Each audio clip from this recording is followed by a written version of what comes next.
Jaya Gopi Channa Ballabha Girivaradari Jaya Gopi Channa Ballabha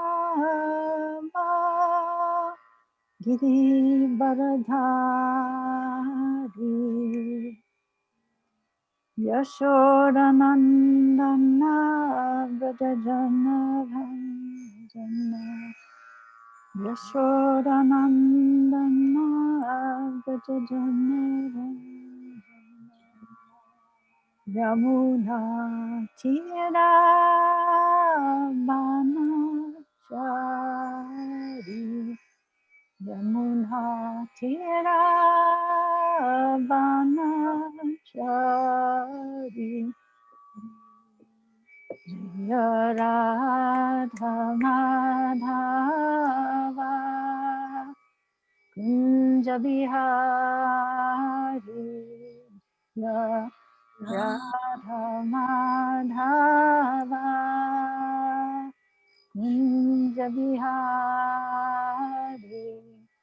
Jaya Gopi Channa Ballabha Girivaradari Jaya Gopi Channa Ballabha Girivaradari Yashodanandana Vrajajana Ranjana Yashodanandana Vrajajana Ranjana Yamuna Tira Banachari Yamuna Tira Banachari Jaya Radha Madhava Kunja Bihari Jaya Radha Madhava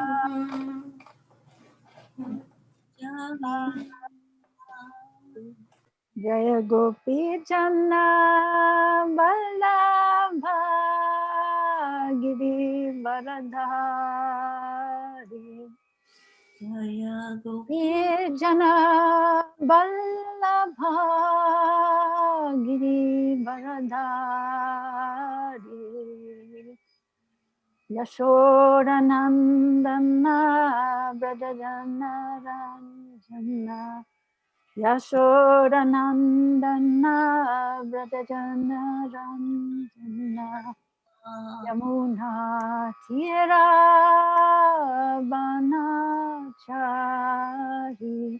Yamuna Tira Banachari Yamuna Tira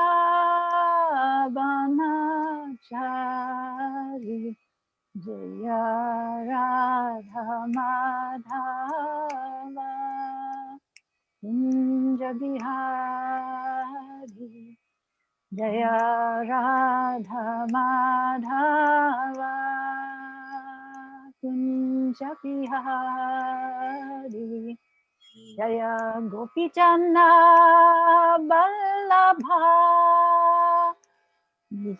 Girivaradari Yashodanandana Vrajajana Ranjana Yashodanandana Vrajajana Ranjana Yamuna Tira Banachari Yamuna Tira Banachari Jaya Radha Madhava Kunja Bihari Hare Krishna Hare Krishna Krishna Krishna Hare Hare Hare Rama Hare Rama Rama Rama Hare Hare Hare Krishna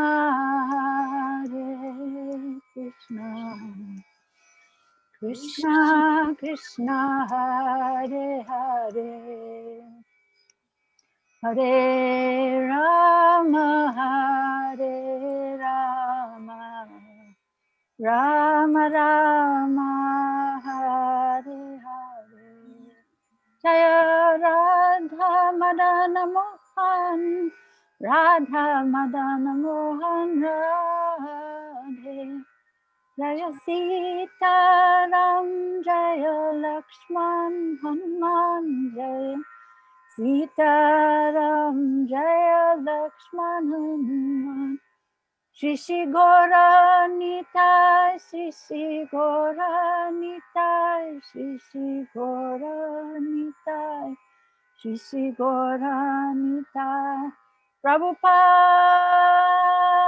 Prabhupada Prabhupada Jai Prabhupada Jai Jai Prabhupada Prabhupada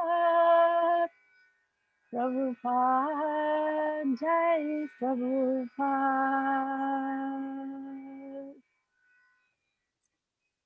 Anantaliya Pravishta Om Vishnupad Paramahansa Parivrajakacharya Astutara Sata Shishimad Shilabhai Charanaravinda Bhakti Vedanta Goswami Maharaj Prabhupada Ki Jai Ananta Koti Vaishnavinda Ki Jai Namacharya Shilaharidas Thakur Ki Jai Pramsa Kaho Shri Krishna Chaitanya Prabhu Nityananda Shri Advaita Gadadhar Srivasadi Gaura Bhaktavinda Ki Jai Shri Shri Radha Krishna Gopinath Shamakunda Radha Kunda Giri Govardhana Ki Jai Shri Vrindavan Mathur Dhama Ki Jai Navadip Mayapur Dhama Ki Jai Shri Tulsi Devi Bhakti Devi Ki Jai Shri Harinam Sankirtan Ki Jai. All glories to the assembled devotees, all glories to the assembled devotees, all glories to the assembled devotees, all glories to Shri Guru and Shri Gauranga. Thank you so much. Thank you, Rukmini Prabhu. That was beautiful. Thank you, everyone. Welcome to the Sunday lecture hosted by ISKCON St. Louis. Today, we have the fortune of associating with Her Grace Rukmini Devi. Rukmini Prabhu is a senior disciple of Srila Prabhupada and a leader within the community. And I've personally attended several of her retreats and workshops. And that's what got me inspired to call her to come give us some association here in St. Louis. So let me do a quick introduction for those of you who haven't heard of Rukmini Devi. So Rukmini Devi first met the devotees in San Francisco in 1968. A few weeks later, she traveled to Montreal, Canada, with the 6 householder couples who were on their way to open the London temple. She took initiation from Srila Prabhupada there. She served as a pujari in the Boston and New York temples until 1972. At these times, she was part of a group of artists who were sent by Srila Prabhupada to Mayapur to learn the art of putul, a Bengali doll-making technique. Srila Prabhupada wanted these dioramas to be used to present Krishna consciousness in innovative ways. In 1974, she continued this work as part of a group in Los Angeles under the name The First American Theistic Exhibition. Multimedia exhibits were created in Los Angeles and Detroit temples. She served in the Colorado temples from 1986 until 1993, when she and her husband, Anuttama Prabhu, moved to Washington, D.C. to establish a national office for ISKCON communications. They're involved in outreach through interfaith dialogue. For 25 years, they also owned a business with 3 locations in the Washington, D.C. metro area as Kinder Spirits, which helped to fund various ISKCON and other social welfare projects. Since closing their business in 2017, Rukmini Devi has been teaching, leading workshops, and retreats. She's on the board of directors of the Bhakti Center in New York City, as well as ISKCON Sabha International Advisory Board. She's the founder of the Urban Devi Collective, which hosts a website and a women's sangha each month at Bhakti Center. The Kirtan artist Gauravani is her son. She has 3 grandchildren, Revati, Kairava, and Kirtan Simha. We're so fortunate to have Rukmini Devi present with us today. She'll be speaking to us on the topic on what is love, which fits perfectly since today's Valentine's Day. Before handing it over to her, I wanted to let everyone know that feel free to turn on your videos, but please be on mute so we can hear Rukmini Devi speak clearly, and then we'll take questions in the end. So without any further ado, let me hand it over. We're so fortunate. Thank you. Thank you so much for inviting me. And thank you, all my friends. Thank you for being here. Hello, Audrey and Andrea. And hello, Tara. And thank you for being here. My friend Shravaniya, my very dear friend from many, many years ago, from my childhood practically. So thank you all for being here. Let me just say a few prayers, okay?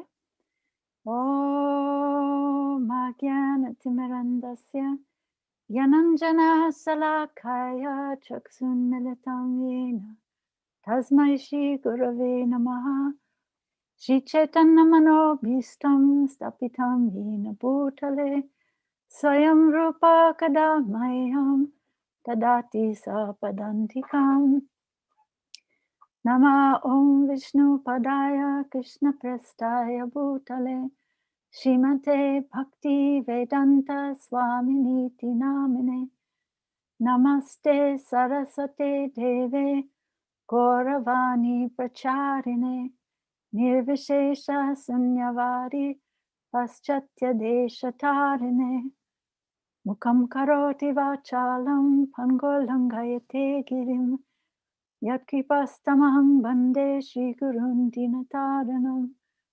Panchakapatarubhyascha Kripa Sindhu Bhaevacha Patitanam Pavanebhyo Vaishnavebhyo Namo Namaha Jai Shri Krishna Chaitanya Prabhu Nityananda Shri Advaita Gadadhar Shivasadi Gaura Bhakta Hare Krishna Krishna Krishna Hare Hare Hare Rama Rama Rama Hare Hare.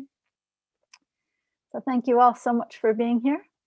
Today is Valentine's Day, so I thought it would be good to talk about what is love and maybe what is not love, and who am I to be even capable of love? Is love only for God, for Krishna, and nobody else? And is love for Krishna an exclusive type of love that's only for him? Or can it be inclusive as well? Is there any love in this material world? These are some of the things that I'd like to kind of discuss and unpack a little bit. So first of all, I wanted to start with this quote that's quite interesting. Maybe you've heard it before, not sure, but the Sanskrit language has 96 words for love. Ancient Persian has 80. Greek has 3, and English only 1. This is indicative of the poverty of awareness or emphasis that we give to that tremendously important realm of feeling. Here's an interesting thing, an interesting factoid. Eskimos have 30 words for snow because it is a life and death matter to them to have exact information about the element they live with so intimately. Just imagine if we had a vocabulary of 30 words for love, we would immediately be richer and more intelligent in this human element so close to our heart. An Eskimo would probably die of clumsiness if he had only 1 word for snow. We are close to dying of loneliness because we have only 1 word for love. Of all the Western languages, English may be the most lacking when it comes to feeling. Isn't that interesting? This is from someone named Robert Johnson. So yeah, the English language is a bit clumsy, right? When it attempts to talk about love. I love my old slippers. I might love football. Or maybe I love shopping. But just imagine, if we could express love with more wisdom, with more knowledge of that beautiful expression of our hearts. So I was thinking that sometimes it's actually easier to recognize what is not love. Sometimes we might be at a wedding. You've probably been at a wedding before, and you've heard these familiar words spoken about love from St. Paul in the biblical literature, Paul's letters to the Corinthians. So he says these words I find very, very beautiful and profound. He says, love is patient, love is kind, it does not envy, it does not boast, it is not proud, it does not dishonor others, it is not self-seeking, it is not easily angered, it keeps no record of wrongs, right? It's not keeping score all the time, right? Love does not delight in evil, but rejoices in the truth. It always protects, always trusts, always hopes, and always perseveres. So these are some of the greatest words ever spoken about love in the Western world anyway. So what is love? It's not about getting what we want, right? It's a child might be thinking that this world is all about me and what's mine, right? That's they talk about delayed gratification as a symptom of being an adult, right? So in Bhakti, we learn about growing up to a spirit of giving, serving, and love and service, devotional service. Love is a verb, it's an action, and it's about giving and not thinking about what I'm going to get in return. It's kind of I would say it's a maturing of love in giving, right? Bhakti is love in giving. And in Srila Prabhupada's really beautiful preface to Nectar of Devotion, he talks about our natural propensity to love and how the basic principle of our living condition is this propensity to love someone. And he mentions that no one can live without loving someone else, and how this is present in every living being. He even talks about tigers, how even a violent creature like a tiger has that loving propensity in a kind of a dormant stage. Or sometimes you see them, maybe the mama tiger wrestling around with the baby tigers or something like that. So he says that the missing point is, where should we repose our love so that everyone can become happy?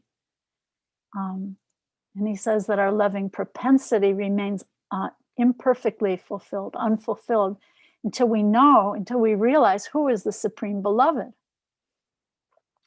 So he says, our love can only be satisfied when it is reposed, or when it comes to find the shelter of Krishna.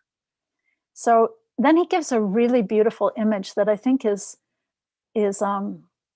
one of the most beautiful things in Srila Prabhupada's writings.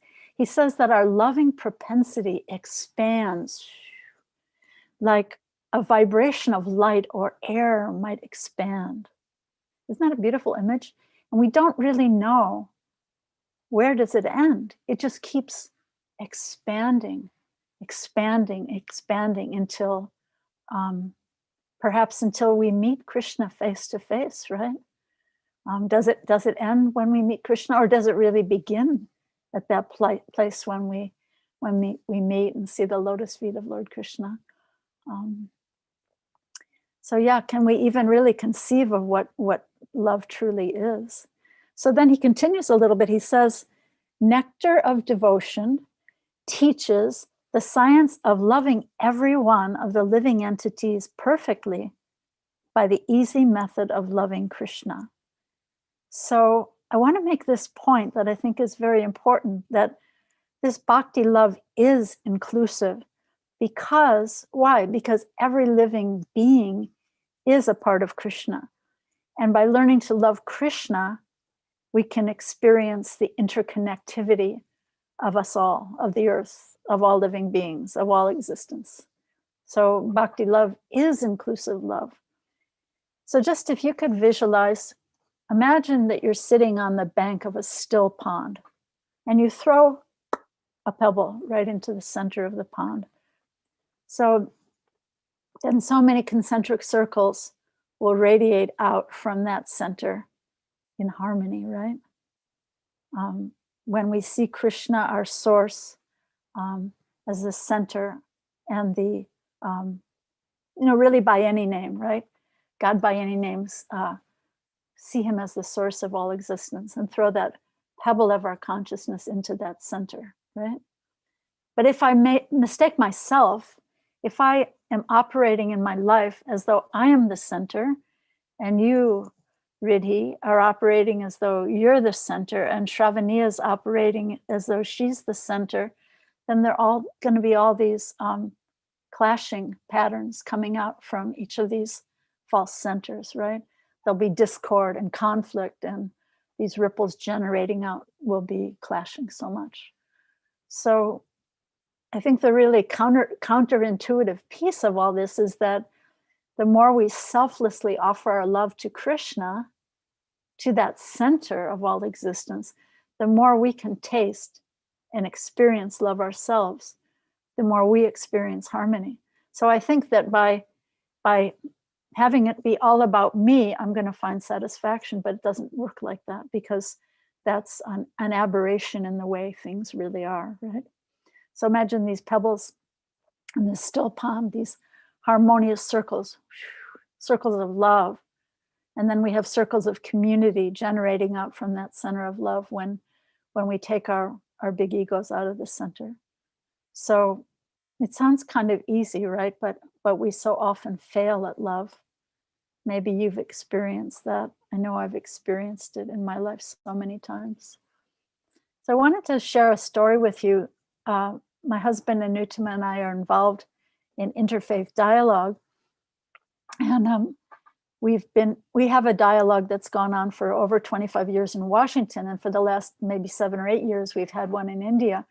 So these dialogues are, the people who take part in these dialogues are scholars and practitioners, scholars/practitioners. And so on the Vaishnav side, we have some Gaudiya Vaishnavas and some Sri Vaishnavas, some ISKCON sannyasis. And on the Christian side, they're Catholics and Protestants, and there's an archbishop and some professors, some priests, and some authors of published authors as well. So the way we do this is every year we choose a topic, and then someone writes a paper from the Christian side and from the Vaishnav side, usually Protestant paper, Catholic paper, Sri Vaishnav paper, Gaudiya Vaishnav paper. So one year after the papers were presented, one of the Christian participants said, he said, I found it very authentic and vulnerable what he said. He said, we Christians, we talk a lot about love of God, but you Vaishnavas have so many details of rasa and so many details about how to love God. And that was very beautiful of him to say that. But then one of the Vaishnavas said something that I think was equally beautiful, or perhaps more beautiful. He said, yes, that's true. We do have so many details about love in our tradition, but we have to really learn from you Christians how to love our brother man. That's what we have to learn from you. So this was a beautiful meeting, I think, in love. It was an authentic exchange of people from both sides being more vulnerable and showing how love is about opening the heart to become less proud, less defensive, and more vulnerable and authentic. So I'm also reminded, we all know the beautiful story. Tara, you tell me if you know this story. Maybe your mom told you this story of the fruit seller. This lady came to Krishna's house when he was a baby, and she had a whole basket of fruits. And she came, and baby Krishna had seen his mom, and he had seen the adults barter. So he picked up some grains in his little chubby fat baby hand, and he ran to this fruit seller with his little grains. And he was running so fast, and he was so little, maybe 2 or 3. And all these grains are just falling out of his hand. So by the time he got to this lady fruit seller, there was hardly any grains in his hand at all. But she was so charmed by the vision of this beautiful baby Krishna that she just filled up his little chubby hands with as many fruits as he could carry. And she was so charmed that she didn't even notice that in her basket, all of the remaining fruits had turned to jewels. She didn't notice that at all until she got home, because she wasn't keeping score, right? She just wanted to give to Krishna so selflessly, and she was so charmed by his beauty. So this is love. This is pure bhakti. This is who we are. And if we don't live like this, if we don't love like this, then we haven't really begun the path of bhakti, the path of loving devotional service. So yeah, I'm talking to myself also. You know, we all need to begin and move toward this loving devotional service. So Srila Prabhupada coined this term, Krishna consciousness, from a verse, Krishna bhakti rasabhavita mati, kriyatam yadi kutopi labhyate, tatra lalyam api mulam ekalam, janmakoti sukritai nalabhyate. And so what the verse says is that, and this term Krishna consciousness comes from bhakti rasa bhava. It means to be absorbed in the mellows of the rasas of executing loving devotional service to Krishna. So what the verse says basically is that we can only purchase bhakti by our eagerness to have it, by our greed to have it. So it's a beautiful thing that bhakti can never be purchased, but only by someone who is eager to have it. There's a story about Srila Prabhupada. Once a disciple asked, it was actually Vishnu Jan Swami, this beautiful, beautiful devotee.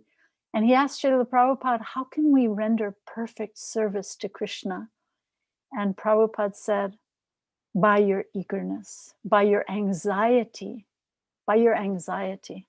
So how beautiful, right? That when we want it so bad, then Krishna will help us and give us the understanding how we can come to him. There's another nice verse that talks about love that says that just as the minds of young men are attracted to young girls, and the minds of young girls are attracted to young men, let my mind, the devotee says, let my mind spontaneously take pleasure in you, Krishna. So to me, this brings up a question that I wanted to ask, that is there any love in the material world? Is this bhakti exclusive to Krishna, or is it inclusive as well? So sometimes we hear Srila Prabhupada say, you can listen to lectures and listen to many, many different conversations of Srila Prabhupada, but you have to understand what he says in the context of everything that he says, not to just pull something out and think, oh, that's the whole conclusion of everything, because he speaks in many nuanced ways and he speaks in different ways. But I want to tell you a little story that I find really sweet. So Srila Prabhupada was at New Vrindavan, and he was just sitting speaking with some devotees on the grass, a little group of devotees. And right in front of him, there were these two baby kittens, and they were just playing with each other and wrestling each other. And right in front of them, they were kind of rolling around, like just playing with each other. And Prabhupada was kind of laughing, looking at them. And then he said, you see, there is love in this material world, which was so shocking for everybody, because everyone is always hearing Prabhupada say, there's no pleasure, there's no love in this material world, right? So, but then he explained it in such a profound and beautiful way that there is love, but it's just like in a desert, if there are a few drops of water, those few drops of water in a parched desert are just not enough to quench our unquenchable thirst. So I think it's a sanguine point. It's an important point that, in the desert of our hearts, We need an oasis. We need a reservoir to quench our thirst. And Krishna is called, actually the very first line of the Sanskrit nectar of devotion, Krishna is called Akila Rasamrita Murti. And Srila Prabhupada translates this as Krishna is the reservoir of all pleasure. So yeah, in a desert, right, a few drops of water are just not going to suffice and can't satisfy our deepest thirst. We need to find an oasis. We need to find a reservoir. We need to find an ocean of bhakti rasa, these sweet tastes, these mellows of devotion, for which we're always anxious, for which we're longing, for which we're yearning for, right? And as spiritual beings, we actually come from a higher place, beyond this desert and beyond this world. There's a beautiful quote from the great Christian teacher, C.S. Lewis, and he says, "If I find in myself desires which nothing in this world can satisfy, then the only logical explanation is that I was made for another world." So yeah, so in this world, in our human relationships of love between two people, sometimes we experience a lot of pain in love in this world. And maybe you've experienced before, or maybe you've known someone who's experienced before, when you're in a relationship or two people are in a relationship, and then someone else comes along and drives a wedge in that relationship. It's a really, really painful situation. And it's called a love triangle. A love triangle. It's a painful situation that comes in this world. But you know how Bhagavad Gita describes that there's a banyan tree on a reservoir of water, and it's reflected upside down in the water. So things in this world tend to be upside down, right? But so I want to make the point that in spiritual life, the idea of a love triangle is really a good idea. And why do I say that? Because if you're in a relationship with someone in love, you know, it could be a child or a partner or a friend. If you can bring into that relationship some Krishna, it becomes a love triangle in the most beautiful and holistic and satisfying way. So I highly recommend this idea that if you're looking for a love relationship of any sort, try to bring in that love triangle concept and bring Krishna in, sharing some Krishna. And what happens is you can go deeper in the relationship. Your relationship will flourish. You can feel more satisfied, helping people see Krishna in their journeys, and seeing Krishna in others, seeing the connectivity, the interconnectivity between all of us. So yeah, and Krishna talks in the Bhagavad Gita about seeing Krishna in a taste of water, in the light of the sun, the moon, the ability in others. So this is a bhakti vision that I consider very transformative and not exclusive, but inclusive, right? Because it includes the earth, it includes all living beings, it includes everyone who exists, the animals, the earth, because they are all part of Krishna by their intrinsic nature, right? And what happens is when we think like this, when we can have this kind of transformative vision in our hearts, then what happens is it actually starts to turn matter into spirit, and it turns iron into gold. Because the fact is that according to the Bhakti philosophy, nothing is in and of itself matter or material, but it's just this kind of veneer that we put over it of trying to enjoy it separately from Krishna. Otherwise, it is spiritual. This world is spiritual, but it is temporary. So it's not an illusion. The Bhakti tradition doesn't call this world illusion, this world of relationships, this world of forms. It's not illusion, but it is temporary. And we can connect it to Krishna by this transformative vision. of seeing Krishna's connection everywhere. So this is the beginning of bhakti, I would say, to have this kind of appreciative love, have some appreciation for the gifts we receive each day. So many unseen gifts, some we see, but so many we don't see. Today, I was given another breath of life. I didn't deserve it. I wasn't entitled to it. But again, I was given this day to try to practice a little bit more, to try again. So thank you so much, Krishna, for this day that I've received by your grace. And without this kind of appreciative gratitude, then we're talking about love here, right? So this is the beginning of love. And without this appreciative gratitude, love is actually impossible. We can't go to the place of love without these baby steps or beginning steps of this appreciative gratitude. Sometimes it's said that appreciative gratitude is the lobby to the palace of bhakti, and there is no back door. So that's something powerful and beautiful to meditate on. So what is love? We talked a little bit about what love is not, a little bit about appreciative love. It's what each one of us is really seeking, right? To love and be loved for who we are, for who we really are, without the masks and without the game playing. You know, people play so many games and, you know, ego games and all kinds of jogging for position or superiority in different places. So love is without these games and without these masks. The poet Virgil says, love conquers all, and therefore we too should be conquered by love. So how can we come to this place of being conquered by love? What would it mean to be conquered by love?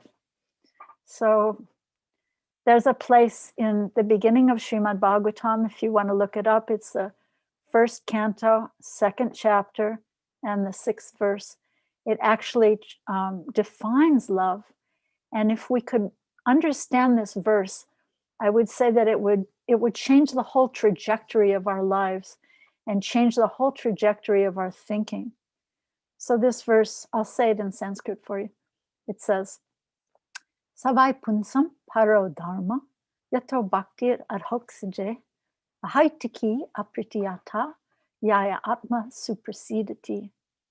So the verse says that the highest love is love in action, that love is a verb, and that the only love that can really, truly, fully satisfy ourselves is loving devotional service that's not interrupted and that doesn't have any ulterior motive or any false motivation or selfish motivation. So this is really a high pinnacle to come to. But it's good to have an ideal in our hearts, to know what the real essence is and where I need to try to climb to, try to receive in my chanting and in my service. So yeah, uninterrupted and unmotivated by false motivations. So these rasas are sweet tastes of relationships in service. In the purport of this verse, Srila Prabhupada calls the relationship of the servant and the served, this exchange of love. It's like, kind of like, you know, the process of kirtan. It's like a call and a response, the call and the response. So this beautiful exchange of love between that supreme person who is served in devotional service and those who serve. Prabhupada calls that exchange the most congenial form of intimacy. It's such a beautiful phrase, the most congenial form of intimacy. And he says that this intimacy becomes revealed in time as our devotional service progresses. So maybe I don't know what that means right now in my, you know, present stage of devotional service, but I can aspire for that in simplicity, to just offer my whole heart when I offer that little flower, or when I cook a little pot of khichdi for my family, or whatever I may be doing, teaching a yoga class, teaching a Gita class. When I do that as an offering to Krishna, then it can grow into this beautiful, most congenial form of intimacy.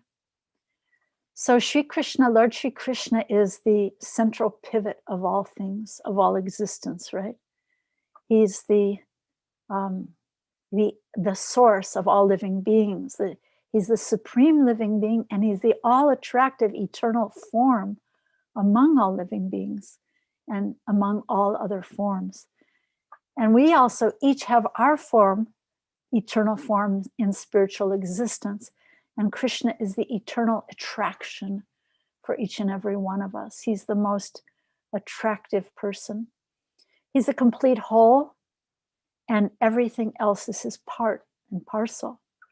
So when we can live seeing this interconnectivity between us all as spiritual beings and seeing each one of us connected to that source of Krishna, then it connects us in this loving network and in what Dr. Martin Luther King called the beloved community.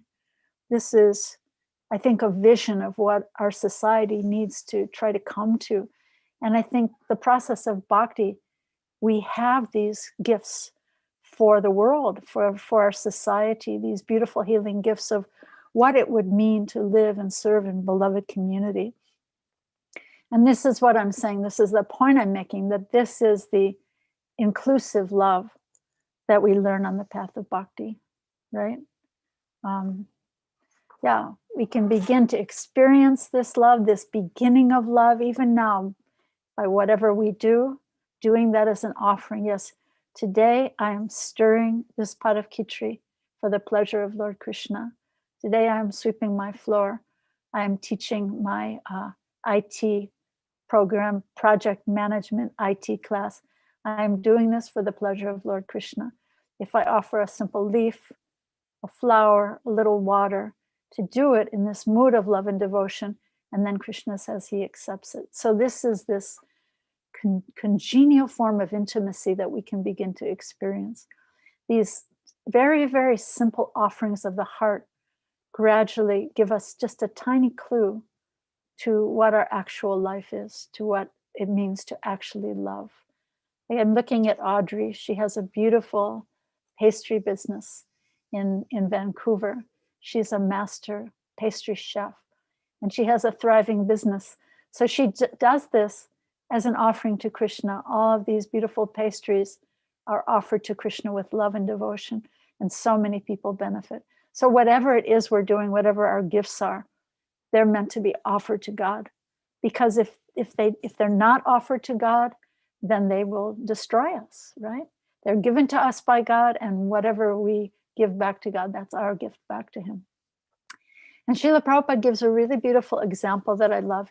He says, when a woman decorates her face by putting makeup on her face, the reflection in the mirror also gets decorated. So the face is getting decorated, and the reflection is getting decorated too. So we are actually reflections of Krishna. And when we try to please him, we also become pleased because we're part of him. So to offer our love to him, to his servants, to share his love with his beloved parts, and to become his agents of love in the world. These are precious gifts of love. These are the fruits and flowers of love, the rasas of bhakti that can be tasted and shared between ourselves and others on the path. In this way, it becomes a beautiful, beloved community of love.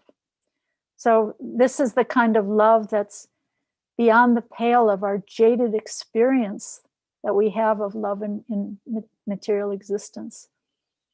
Ramanuja Acharya said something really beautiful. He said that love is the same thing as joy.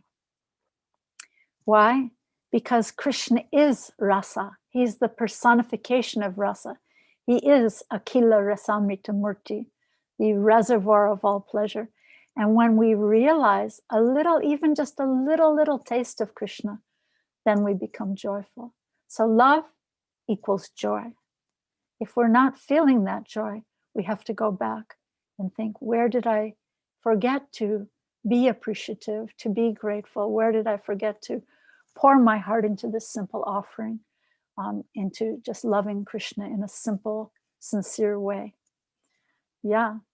So, I was thinking that to talk about love, because today is Valentine's Day, and on Valentine's Day and practically every other day of the year, Cupid is he's just got his arrows pointing everywhere, right? And but our eternal beloved person, our source of all existence, is Lord Shri Krishna, who is the Kamadev, the supreme Kamadev, the transcendental Cupid, and the all-attractive person. So we can pray to Krishna to shoot his 5 arrows of attraction into our hearts.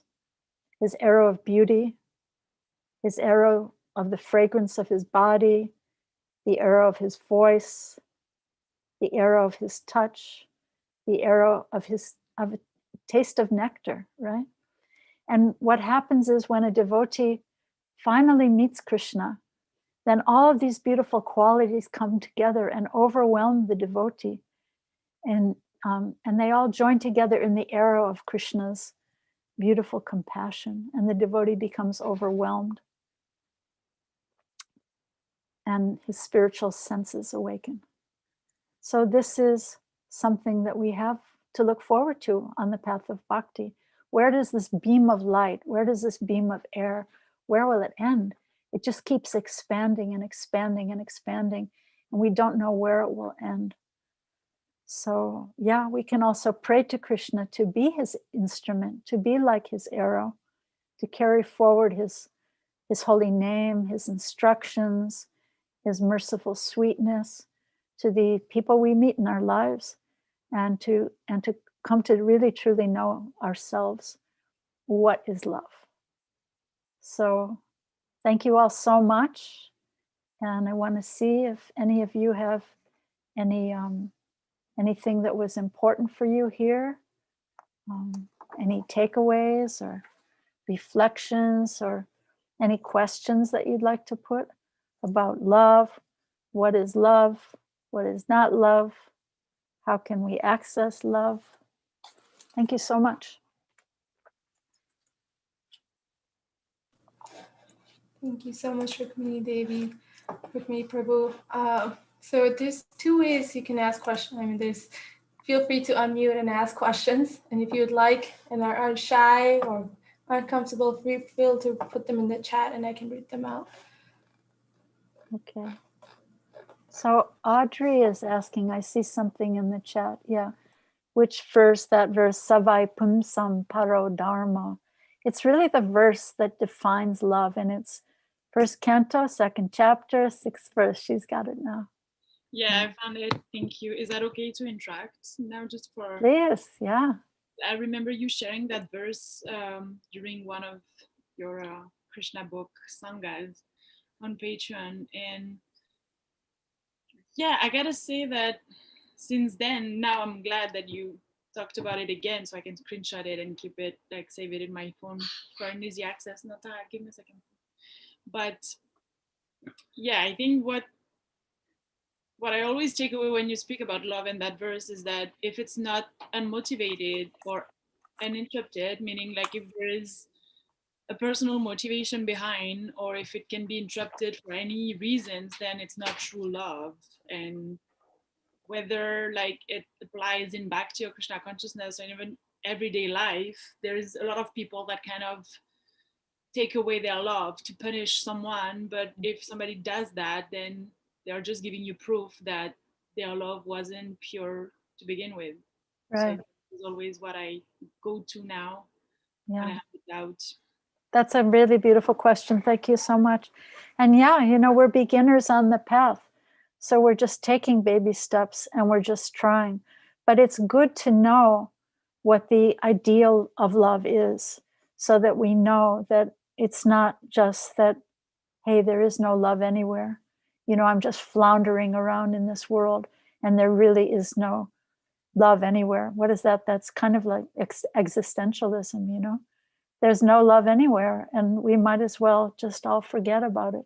So to know that somewhere that love exists, somewhere that beautiful fruit seller, she was an Aborigine woman actually in that story. She's just a lady who lives in the forest, right? She's not educated. She doesn't have a degree. She's probably not that beautiful, and certainly not wealthy, right? But she's got this pure love. So I think in so many of because Srimad Bhagavatam really it's a conversation within a conversation within a conversation. So in all these relationships, we have Bhagavad Gita, Krishna and Arjuna, but in all these conversations, we have so many pinnacles of love. We have so many people who teach us what is love, you know, how to overcome the obstacles to love, you know, how to become awakened. Like the story of Narada Muni in the first canto of Srimad Bhagavatam. He's talking about how all his senses became awakened. You know, when he's going through this process of realization, all his senses become awakened with love. So I think these are, you know, so they're sort of like points of light in the sky for us to see. Not that we should be beating ourselves up that I didn't perform pure, perfect, uninterrupted devotional service, back to the corner today. No, you know, we should be encouraged that it is possible for each one of us, and it's not based on anything external. It's not based on power or wealth or beauty or high intellectual education. It's just based on that one sincere ability to offer my little flower. And maybe today I didn't do it so lovingly, but again, I have my chance tomorrow, right? To again offer my flower. And I think in some ways, sometimes I see this as the difference between, I know, Shravaniya, you live in Hong Kong. So sometimes this is the difference between the ancient East. Of course, right now, Hong Kong is a very modern city and a very fast city, just like cities in the West. But perhaps this is the difference between the ancient East and the modern West, which is everywhere. I mean, because of the internet, that Western culture is everywhere. But we want it fast and we want it now. And sometimes if we don't get it fast and now and right away, wham, bam, you know, we think, oh, well, it probably doesn't exist, or I certainly couldn't attain it. But we have so many examples of those who do, you know, in all circumstances. So I think that I find that hopeful. I find that hopeful, that to just keep putting one foot in front of the other. And, you know, tomorrow, this croissant, did I pronounce it terribly? Yeah, croissant. I can't speak French. Tomorrow, this croissant will be offered with a little bit more love than the one I offered today. Just gradually, just putting one foot in front of the other. So do you find that a little bit hopeful and helpful? Okay, yeah. Tara does, so thank you. Hare Krishna, Rukmini Prabhu. I just have Andrea. a quick question. I really loved the visual that you gave about the love triangle, and that the only satisfying one can be with Krishna as the third person. Really loved that. I'm just wondering, how do we incorporate that with the idea that we're trying to balance, knowing that it's Krishna with Radha, like that balancing energy of the two of them? How do we incorporate that as well? Just because I'm always thinking of how do we put in Radha. Beautiful, thank you for that. Well, Radha is always a part of Krishna. So then we can't really say that would be four, because she is intrinsically Krishna and Krishna is intrinsically her. You know, Krishna doesn't exist without Radha, and Radha doesn't exist. Even in the holy name we chant, right? We have two pairs of names where they're in union, Hare Krishna, and then in separation, Krishna, Krishna. He's longing for Radha. Hare, Hare, she's longing for him. So they're always there together. And thank you for bringing her up, because, you know, in one place there's a beautiful book called what's it called? I forget the name of it actually, but it's a little bitty book by Viswanath Chakravarti Thakur. And he talks about how Radha and Krishna are just like, they're like two candles that have come from one stem.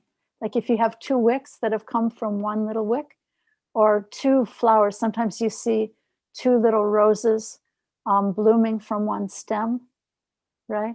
Or sometimes I like to give the example like a garbanzo bean, it's one, but you can pop it in half, it's actually two. So this is the beautiful union of Radha and Krishna. And just like the way their love is always in balance and they're always enhancing and increasing their love between each other. So keeping Krishna in that love triangle, I think in our relationships is really about balancing, because, sometimes someone that we're in partnership with in our life, doesn't want as much Krishna as we want in our life. And maybe doesn't want every single word in our conversations to be about Krishna. And so we have to be able to honor the differences in those relationships and honor the voices, honor those who are listening, because look at our lives. We may have little ones, we may have teenagers, we may have a partner who's, just not all so much into this stuff as we are. Or we may have friends that we're trying to help along the path in sensitive ways and not overwhelm them with, you have to be doing this and this and this. Sometimes when people come to one of our temples, they get overwhelmed, right?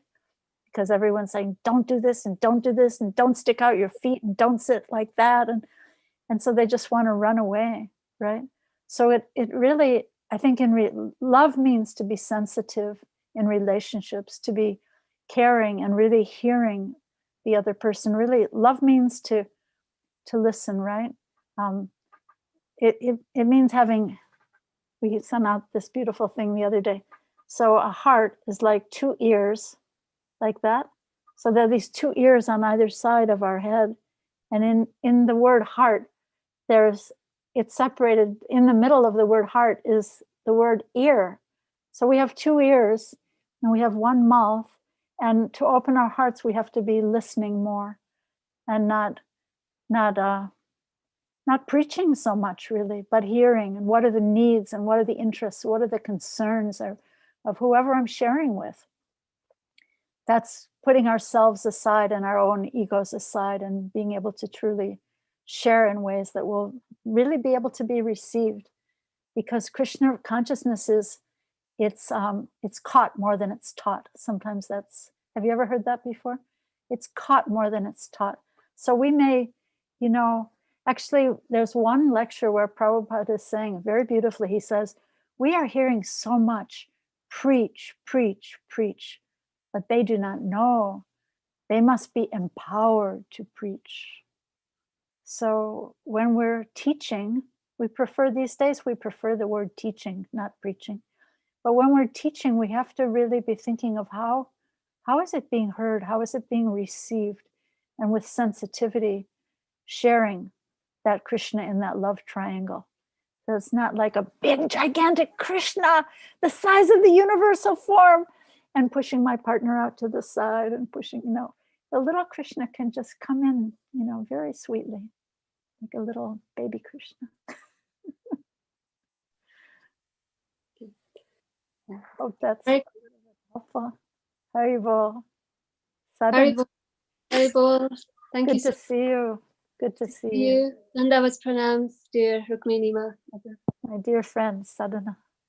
I have a question regarding we always say that Krishna is the enjoyer and how the jiva souls are the enjoyed.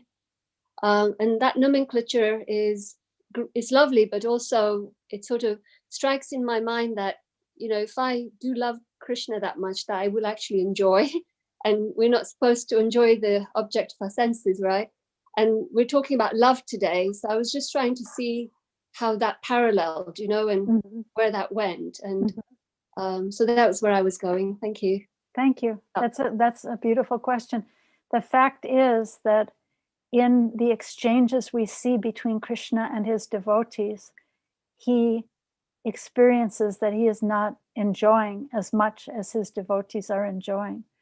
He sees that Radharani is enjoying more than he is, and the gopis are enjoying more than he is. So therefore he comes as Lord Chaitanya in order to taste what it is his bhaktas are tasting.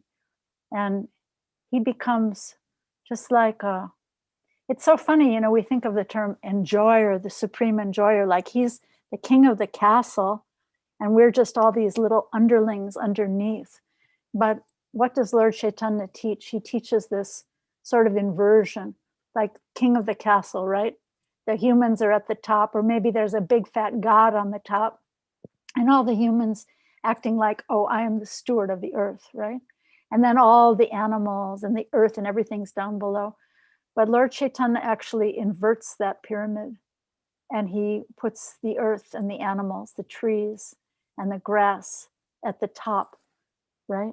And as human beings, we have to serve, or we're implored to serve as the servants of the servants of the servants.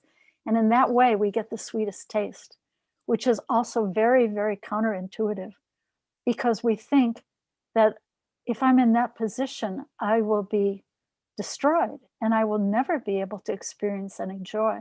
But this is the place of the real enjoyment. And what happens is that Krishna, he becomes a prisoner in the heart of his devotees who are so selflessly loving in this way.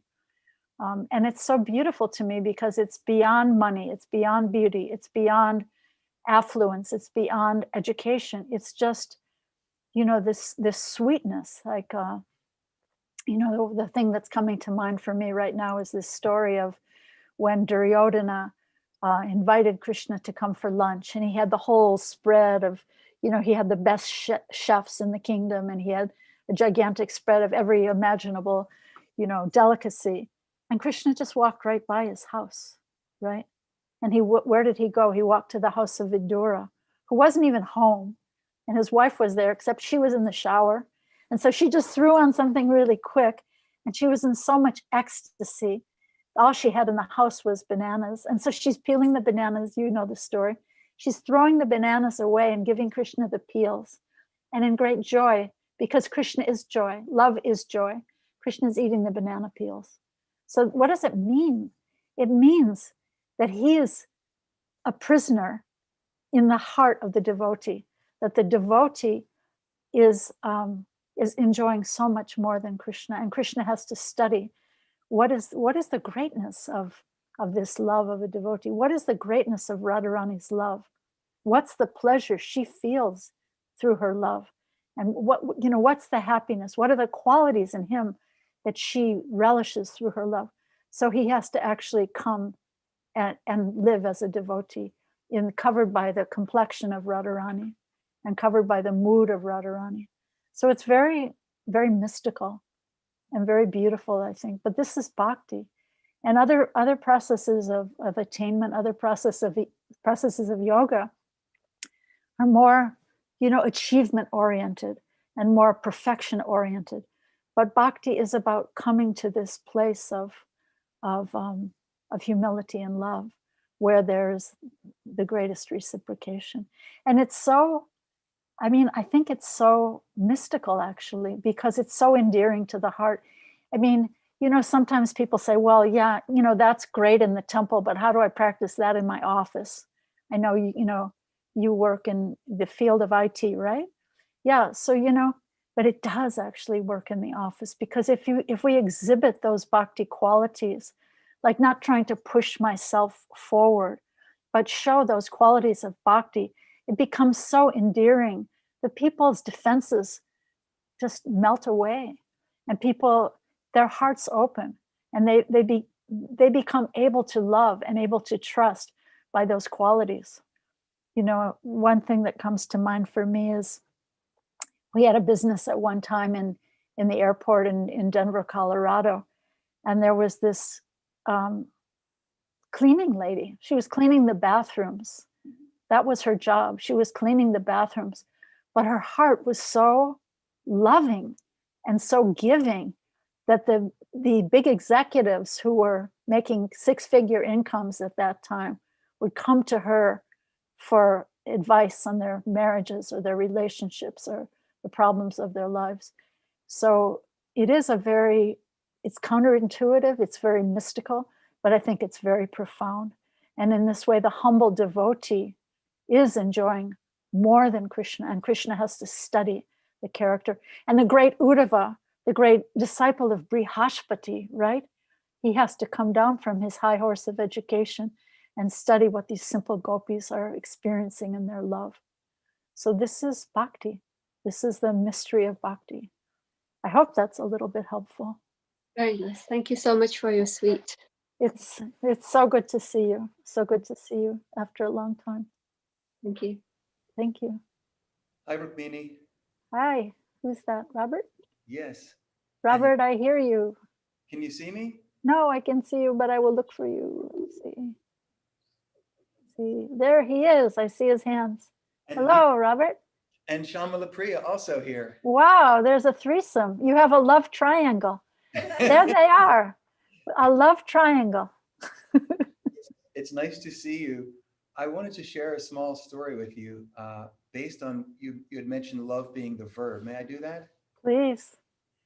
So there was a teacher, his name was Stephen Covey. And great teacher. He has a very similar story that had a big impact on me when I first heard it.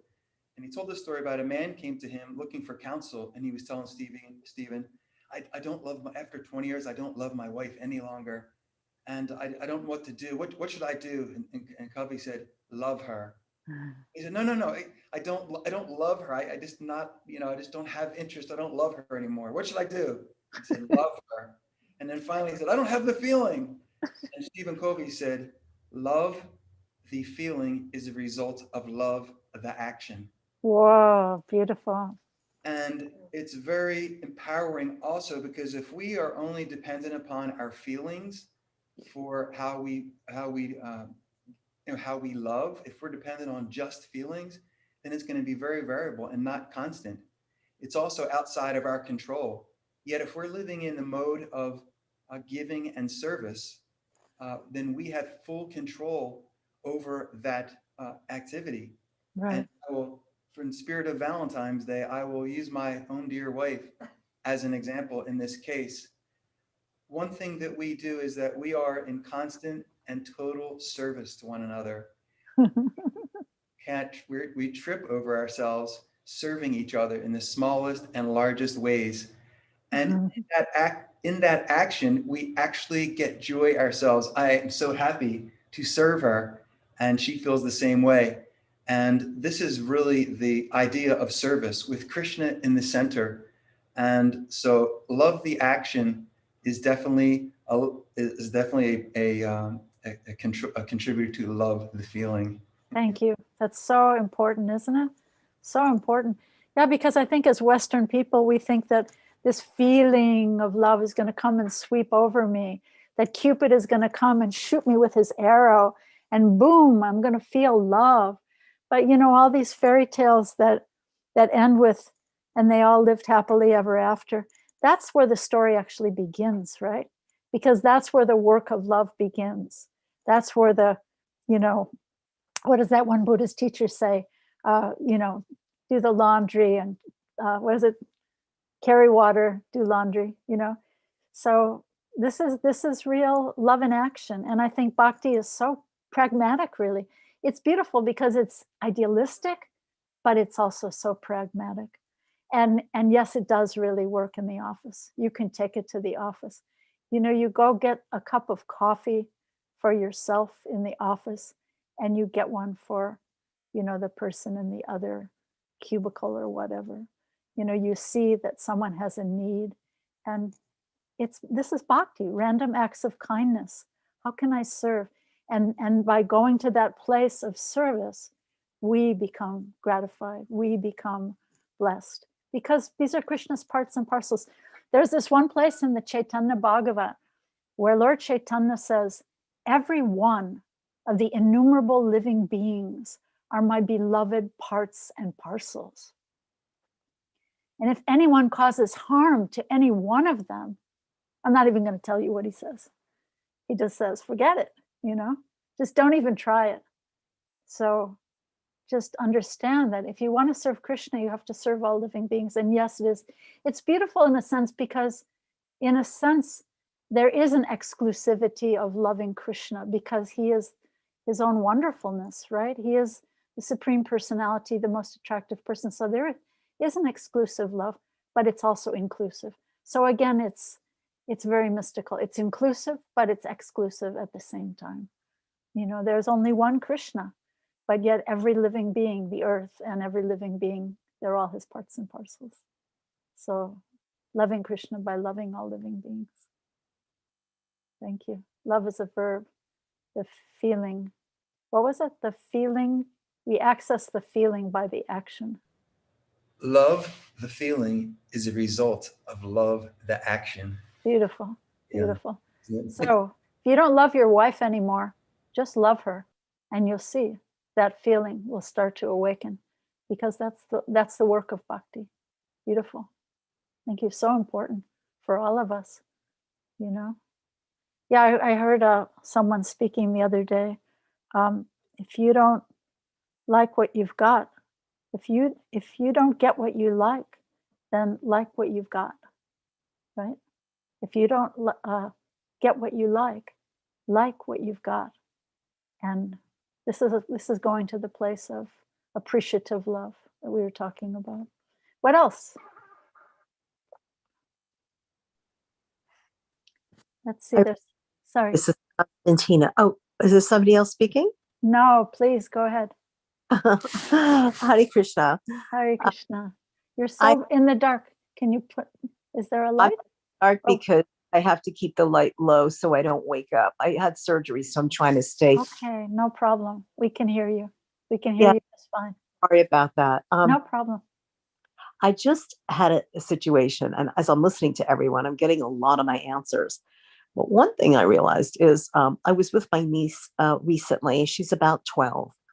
And she's going through some very isolating issues. I believe she's dealing with a lot of abandonment, rejection, and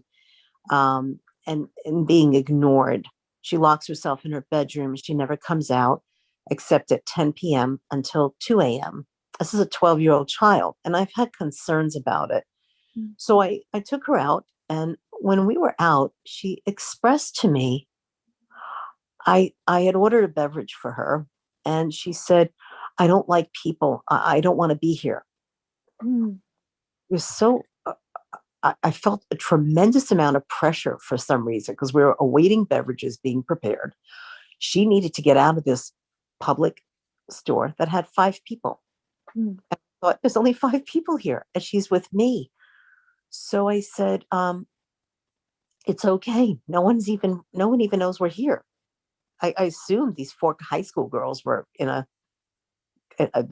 conversation that was distracting them from anything going around them, and a man, probably in his 50s, just awaiting his beverage. When we walked outside, I saw her calm, and we went to a makeup store, and I began speaking to a woman, and she said, don't talk to anybody. And boy, oh boy. And I said, what is happening here? She had a panic attack. I thought, oh no. And I thought, what am I going to do? And I just tried to speak to my sister about it because she lives with her. And it's the usual classic comment. Oh, she's going through a phase. This is what she does. And, I'm thinking, oh my, from where I'm coming from, this child needs love. She needs to be heard. She needs to be respected. And my sister does the antithesis. She reprimands her for eating ramen noodles and reprimanded me for buying them.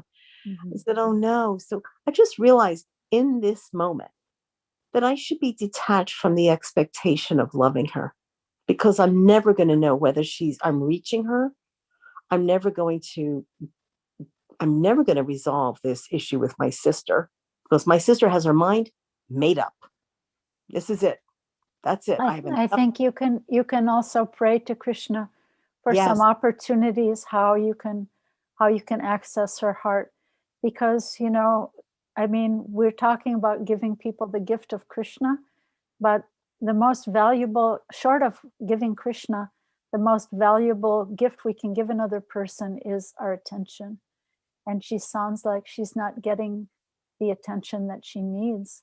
And so this isolation is very, very dangerous. So whenever you get the chance to take her out of that environment and find out how to access her heart, how to help her feel heard, and find something of interest to her. Maybe she would like to learn how to embroider, or maybe she would like to learn how to do something that she's never done before. Maybe, maybe she doesn't swim, or maybe there's something that could access her heart. Maybe she's never had a chance to do any creative work, some drawing or sketching or journaling. Maybe she has some poems inside her heart.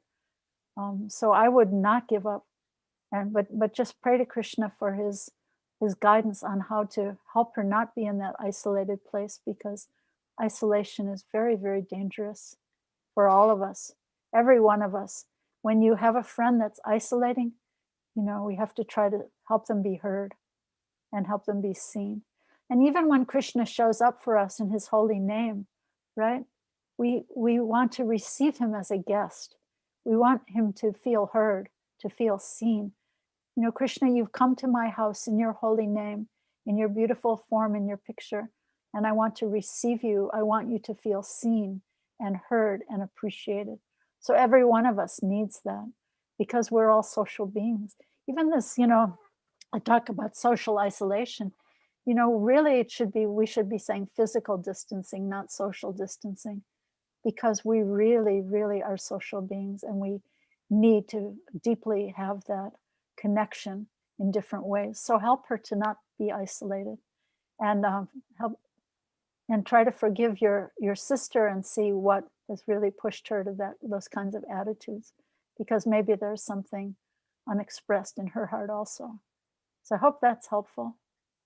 But Yes, I would yes. say, to a cure to destructive behaviors is something creative. Maybe get her some finger paints or some watercolors, or she can sketch, and colored pens, those beautiful markers that you can add a little water and they just flow like watercolors. Do something like that just might open up a whole new world for her. She is an artist. She does paint. See, that's very, very key piece of understanding, because creative energy, when it turns in the other direction, it becomes destructive. So, and that's there in all of us. Is there time? Can I tell a little story? I'm a little over time. Will you guys tolerate a little story? There's a beautiful story of he was a director of plays, and in New York the critics completely panned this play that he directed, and he thought his career was finished, his life was finished, and he was he was just in a deep depression. He didn't know how he was going to even continue with his life, and he was just moping around the house, not knowing what to do and how he could get out of this huge slump. And his little daughter came up to him and said, "Daddy, could you paint my bicycle? It's looking really, really old. Do you think you could paint my bicycle?" And so he started painting her bicycle, and he just really got into it, and he started painting stars and moons and all kinds of beautiful decorations on her bike. And then his other daughter said, "Oh, my bike doesn't look as good as that one. Could you paint my bike too?" And then what happened, the kids in the neighborhood all started bringing their bikes to him to get their bikes to be spiffed up and beautiful the way those two bikes had been. And so what happened was he used his creative energy in a way that he never expected, and it got him out of his depression and out of his slump.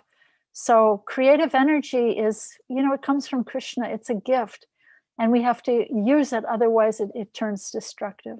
So that's a very, very key piece that just came out, that she is an artist. So help her to express that, and she will thank you. You can be a complete catalyst and a huge change in her life. And I think that's true for all of us, whatever abilities we have, if we're writers or whatever we do that inspires us. Thank you, Rukmini. Hare Krishna. Hare Krishna. Thank you. I think we're getting over time here, and I want to respect everyone's time. Let's see. Riddhi, are there any other burning questions that we need to address here? Yeah, maybe we can give one more question. If Okay. somebody has a burning desire to ask something, feel free. Okay. And Riddhi has put something in the chat.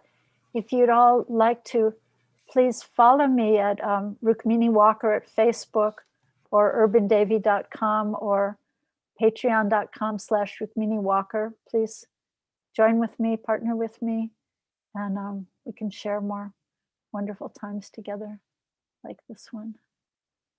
Yeah.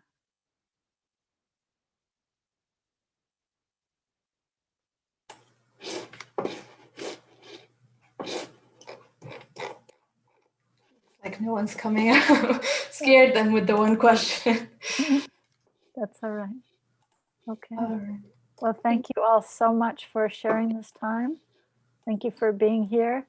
Thank you for spending Valentine's Day evening hearing about the supreme transcendental Cupid and how to be shot with his arrows of attraction. And thank you very, very much for inviting me, Riddhi. It was my honor to be here. Thank you so much. Thank you so much. We've learned so much today, and I'm sure all of us have learned a lot too. I was going to share these pages that Rukmini Prabhu you just brought up. There's her Facebook page. I'll just do a quick share so you guys can see. These, there we go.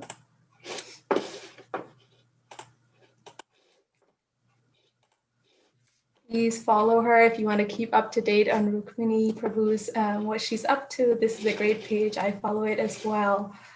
And there's the Urban Devi Collective. Here you can find interesting thought-provoking articles. I subscribe to the newsletter. You can subscribe here.